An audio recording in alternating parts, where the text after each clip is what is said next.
అందరికీ నమస్కారం. నా పేరు బబిత. మహబూబ్నగర్ జిల్లా తిమ్మాజిపేట మండలం బరికల్ గ్రామంలో సత్యమ్మ పొలంలో ఉన్నాము. ఇక్కడ నాడి కంపోస్ట్ కడుతురు, దాని గురించి తెలుసుకుందాం.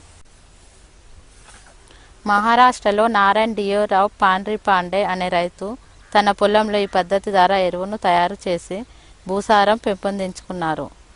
అధిక దిగుబడి సాధించారు. కాబట్టి ఆయన పేరు మీదగానే నాడి కంపోస్ట్ పిలుస్తారు. నమస్తే సత్యమ్మ. నమస్తే అమ్మ. నాడప్ కంపోస్ట్ కట్టిస్తున్నావు కదా, దీని కొలతలు చెప్తావా? చెప్తా మేడం. ఈ పొడవు 10 అడుగులు, అడ్డము 6 అడుగులు.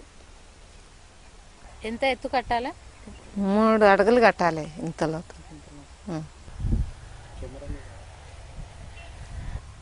సత్యమ్మ, ఇక్కడ గ్యాప్లు ఇచ్చి ఎందుకు కడుతున్నారు ఇట్లా?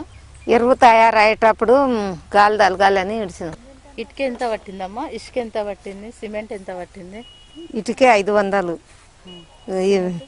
బేస్మెంట్ ఇట్లకెళ్ళి రాయితోటి చిలకల రాయితోటి బేస్మెంట్ వేసినాం. 500 పిల్ల ఉసుక 35 గంపల ఉసుక. సిమెంట్ 2 సంచులు.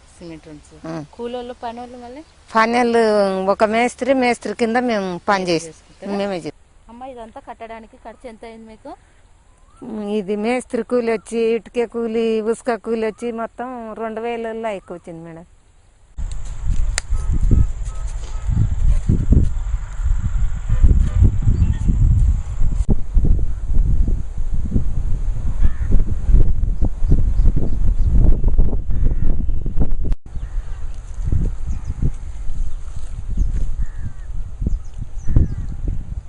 రోజు పొద్దుగాల 9కి ఒక మలక పోయాలి.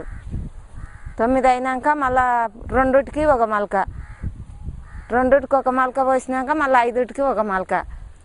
కనీసం ఇట్లా 20 రోజులు పోస్తే గట్టితనం ఎక్కువ ఉంటుంది.